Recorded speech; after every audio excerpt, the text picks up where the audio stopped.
un momento para dar certidumbre a la población boliviana. Esta semana se han sucedido una serie de acciones constitucionales. En Beni se presentó una acción de amparo constitucional, en Pando dos acciones de amparo constitucional, y recientemente, el día de ayer, se celebró una audiencia de una acción de cumplimiento, todas relativas a las elecciones judiciales.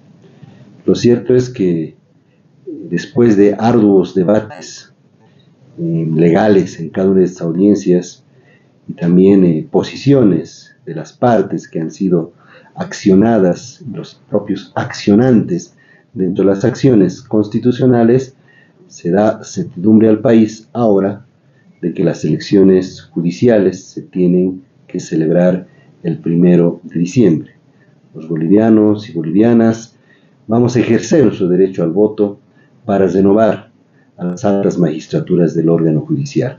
Es cierto que quizás esa no sea la solución al problema, a la crisis del sistema de administración de justicia, pero entiendo que estas nuevas autoridades, que se las puede denominar las autoridades del órgano judicial del Bicentenario, pueden ser el principio de la solución.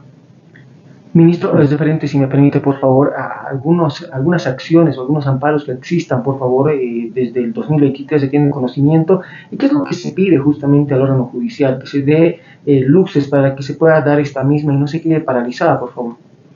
Sí, hemos incluso analizado y recibido información con bastante preocupación e inquietud de que a la fecha, sin contar estas últimas 4 acciones de las que voy a referir enseguida, ya se tienen en el Tribunal Constitucional en grado de revisión 43 acciones de amparos constitucionales, acciones de cumplimiento, incluso acciones populares.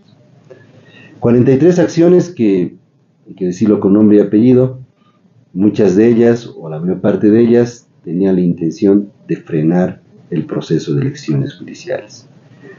Una práctica que entiendo yo que no debemos solamente satanizar al órgano judicial, sino también a los postulantes, a quienes han participado de este proceso eleccionario y en alguna fase han sido inhabilitados o no les ha ido bien en el examen o en la entrevista y han presentado una acción constitucional. Creo que nos llama a la reflexión a todos los abogados, y como ministro de Justicia en el plano institucional tengo que decirlo, nos llama a la reflexión también a las autoridades de que estamos mal utilizando la jurisdicción constitucional para cumplir un fin personal, un fin particular. Y con esto voy a hacer referencia a las últimas acciones que se han suscitado en esta semana. 3 acciones, 2 en Pando y una en Beni, de amparo constitucional. Un amparo constitucional es una acción en la que una persona considera afectado su derecho fundamental a seguramente ser preseleccionado, estar en la lista o tener más nota, su derecho individual. Sin embargo, las autoridades tanto de Pando como de Beni han ido más allá de la naturaleza del amparo. Por eso yo le he dicho públicamente, hay que revisar esos fallos en el Tribunal Constitucional y en su caso iniciar las acciones por prevaricato. Han fallado contra la norma. Un amparo constitucional tiene la función de remediar un derecho individual.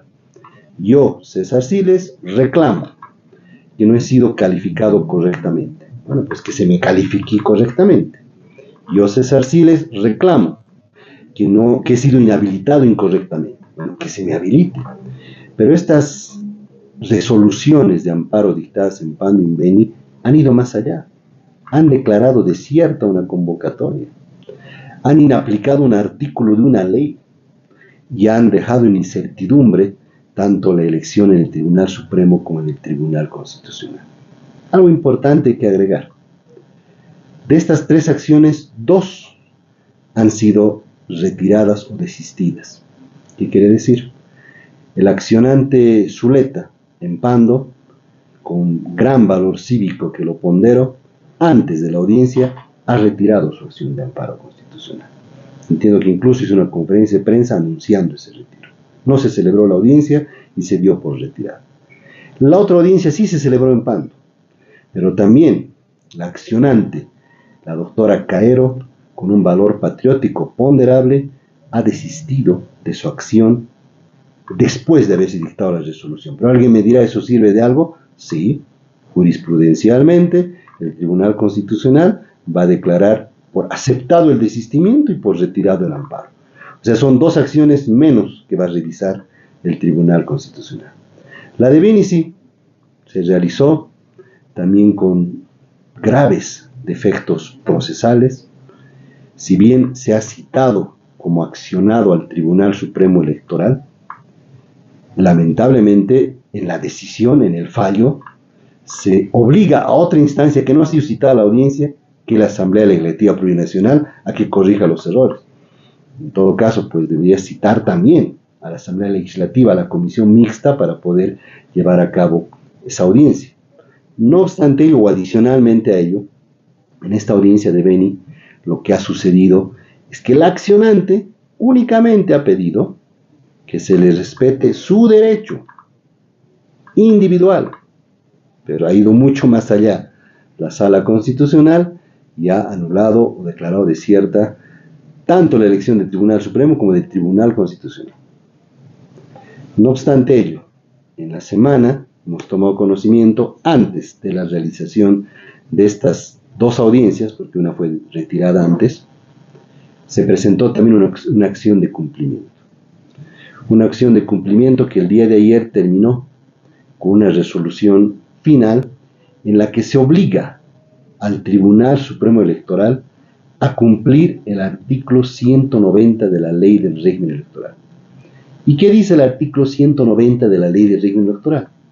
Que los procesos electorales, incluyendo los procesos de altas magistraturas, Tribunal Constitucional, Supremo, Consejo de la Magistratura, Tribunal Agroambiental, no pueden suspenderse, no pueden paralizarse, bajo ningún motivo y por ninguna instancia. Inclúyase, pues, bajo ninguna acción de amparo constitucional, bajo ninguna decisión judicial.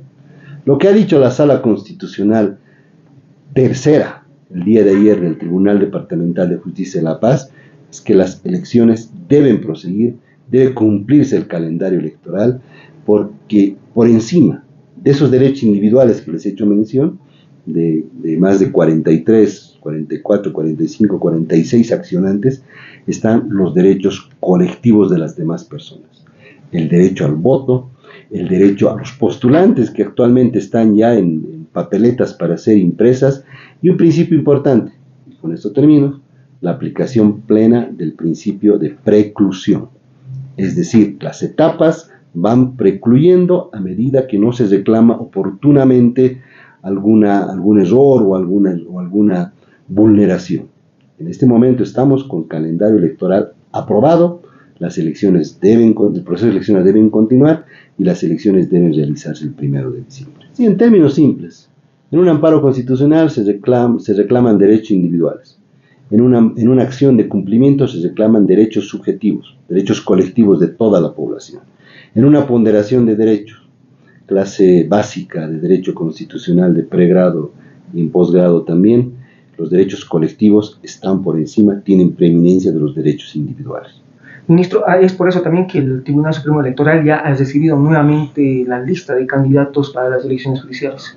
Sí, hemos tomado conocimiento también, el día de ayer sucedieron demasiados trámites y dimes y diretes, que ante la apresurada, yo diría, con mucho respeto lo digo, revisión de las listas del Tribunal Supremo Electoral, la Asamblea Legislativa a través del vicepresidente ha actuado correctamente al devolverles las listas para que sigan con el proceso electoral, que entiendo va a proseguir conforme al calendario electoral aprobado. No habría ningún óbice para que eso no suceda, y al contrario, somos, como Ejecutivo, como Ministerio de Justicia, los primeros interesados en que se lleven a cabo las elecciones judiciales. Por último, ministro, ¿se garantizaría entonces el 1 de diciembre la continuidad de estas elecciones? Sí, que se defina con el voto cuáles van a ser nuestras nuevas autoridades judiciales.